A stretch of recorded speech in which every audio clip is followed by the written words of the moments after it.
Good morning! It's truly great to see every one of you here today.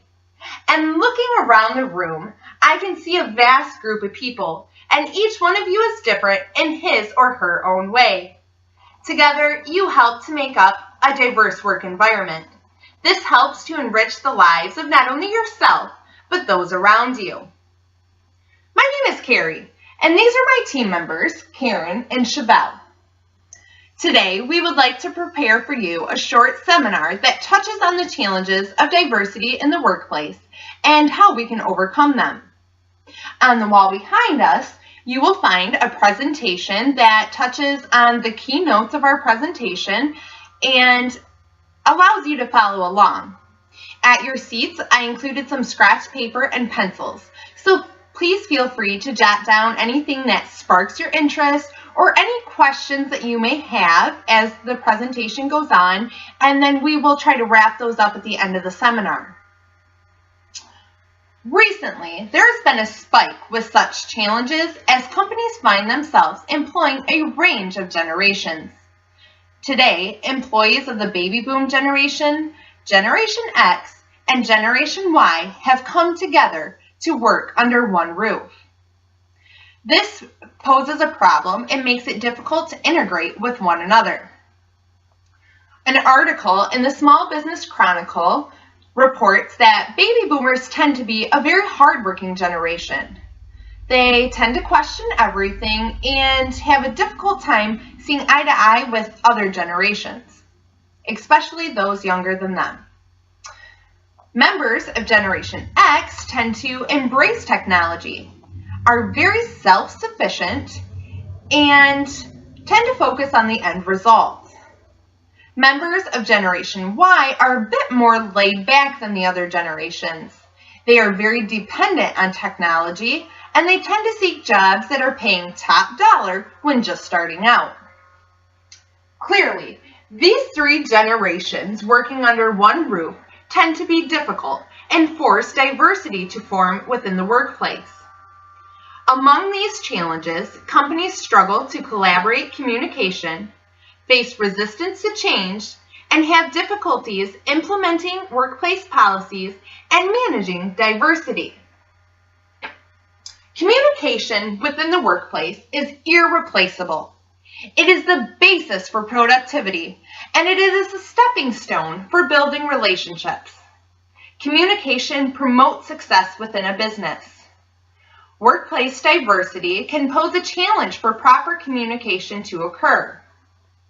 In order for communication in a workplace to work, the business must understand how each group of employees relates to the different forms of communication. Learning to handle the chains of communication in a diverse environment requires the business to accept the differences and support flexibility. A company that communicates well will be less resistant to change.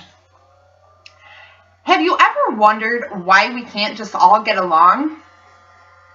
Unfortunately, this question may be a bit more complex than what it seems. Just as communication poses a barrier in a diversified work environment, so does the ability for multi-generations to conform to change. As building a diverse work environment is being pushed heavily by organizations worldwide, it changes the atmosphere of the environment itself. Change typically exerts stress on the employees and builds a wall. This wall is known as a barrier called resistance. It is common for businesses in today's economy to seek new ideas and innovative ways to change their companies. However, when it's all said and done, an article in Organizational Diversity Barriers explains that resistance forces minorities to bear the burden of changing for the existing culture. Thereby, it limits the initial value of having a new perspective in the first place. It is normal to resist change. Why would any of us want to move out of our comfort zone? The most important reason why is to develop yourself and those around you. Ways in which companies can help cure the resistance to change are to communicate effectively. As we already discussed, they can involve employees and get them to participate as much as possible, offer educational resources, and make sure that they choose the right time to implement the change. Aside from all of these efforts to reduce the resistance to change, it's also important on how the company manages diversity itself. I'm going to hand it on over to Karen, and she's going to discuss how we can manage diversity. Hello everyone. Yes, as Carrie said, my name is Karen, and I am going to take a little bit of time now and talk to you about managing diversity. And to address diversity issues, we're going to start off with just two questions. What policies, practices, and ways of thinking within our organizational culture have differential impact on different groups? And what organizational changes should be made to meet the needs of a diverse workforce, as well as to manage the potential of all workers in order to meet the demands of the 21st century? So most of us believe in the golden rule, right? Treat others as you want to be treated. But that assumption is how you want to be treated is how others want to be treated as well. So when we look at this through a diverse perspective, we begin to ask the question, what does respect look like, and does it look like the same thing for everyone? So does that mean saying hello in the morning, or just leaving someone alone, or making eye contact when you're talking to them?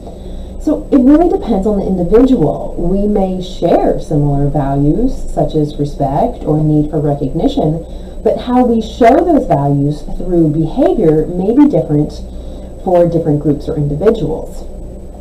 How do we know what those different groups or individuals even need? So perhaps instead of using the golden rule, we could instead use the platinum rule. And the platinum rule says, treat others as they want to be treated. So that's moving our frame of reference from what is probably our default view as our way is the best way to a more diverse, sensitive perspective that says, let's take the best of a variety of different ways. And then that really helps us manage more effectively in a diverse work environment. So we all play a role in transforming the organizational culture so that it will more closely reflect the values of our diverse workforce. But there are some skills needed. First of all, we need an understanding and acceptance of managing diverse concepts. We need recognition that diversity is threaded through every aspect of management. We need self-awareness, and that is really in terms of understanding your own culture, your own identity and biases, prejudices, and stereotypes. And we need a willingness to challenge and change institutional practices that present barriers to different groups. Now, it's very natural for us to want this cookbook approach to diversity issues so that everyone knows exactly what to do. And unfortunately, given the many dimensions of diversity, there's just no easy recipe to follow. Advice and strategies given for one situation may not work for the exact same situation, just in another context. Managing diversity means acknowledging people's differences and recognizing those differences as valuable. It enhances good management practices by preventing discrimination and promoting inclusiveness. Good management alone will not necessarily help you work effectively in a diverse workforce. So it is often difficult to see what part diversity even plays in a specific area of management. To close, I've put together some simple steps for successfully managing diversity. 1. Emphasize communication. It's key in everything, and it's not left out here. Ensure that all employees understand policies, procedures, safety rules, any other important information. View employees as individuals. Avoid all stereotypes, positive and negative. Don't make assumptions about employees from different groups. 3rd, encourage employees to work in diverse groups. Assure that work teams reflect the diversity of your workplace. Diverse work teams let employees get to know and value one another as individuals. Diverse teams also expand the experiences and views of all the workers on the team and help them recognize their combined talents and perspectives. Fourth, base decisions on objective criteria. Expect that all employees of all backgrounds meet required standards and perform to the best of their ability. Don't set different criteria for different groups, and don't make excuses or let employees make excuses for their shortcomings. And lastly, be open-minded. Recognize and encourage employees to recognize that their own experience and background and culture are not the only ones with value to the organization. Set an example of encouraging diversity by developing relationships with colleagues whose backgrounds differ from yours. And always look for ways to incorporate diverse perspectives and talents into efforts to achieve organizational goals. We're going to move on now in our presentation to Chevelle. Hi, my name is Chevelle Green. I know you have taken in a lot today, and I promise I'm going to sum this up the best way that I can. It has become apparent over recent decades that a shift has occurred with how people view their working lives today. Today's workforce doesn't look, think, or act like the workforce of the past, nor does it hold the same values, have the same experience, or pursue the same needs and desires. Carrie has discussed baby boomers. The baby boomers are about to confront the biggest change in the American fabric, and that is diversity. So let me briefly restate some main points discussed today. So we know managing a diverse workplace begins with strong policies of equality from the company. Once these policies are in place, the company can begin implementing diversity measures throughout the entire organization. Diversity in the workplace means bringing together people of different ethnic backgrounds, religions, and age groups into a cohesive and productive unit. Advances in communication technology, such as the internet and cellular phones, have made the marketplace a more global concept. In order to survive, a company needs to be able to manage and utilize its diverse workplace effectively. And managing a diverse workforce is not hard. It just takes a certain level of sensitivity and awareness to ensure employees work well together. We have to remember that we are talking about people from different countries and of different ages and genders. And for a business to run successfully, he or she must understand a few basic aspects to ensure success. One, they need to create a workplace where talent from different backgrounds can flourish and grow. Secondly, language and communication barriers must be high on the level of importance to ensure everyone can communicate. And lastly, they must manage the varying viewpoints of each person within the workforce as they relate to gender, nationality, and age. These goals allow the company to be more well-rounded.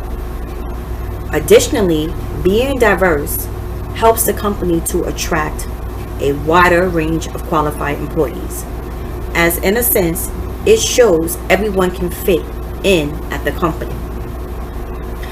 This is attractive to potential employees because all of us want to feel like we belong at a place of employment. Nevertheless, Karen has also touched on managing diversity in the workplace. Again, remember, managing diversity means acknowledging people's differences and recognizing these differences as valuables. It enhances good management practices by preventing discrimination and promoting inclusiveness. Good management alone will not necessarily help you work effectively with the diverse workforce.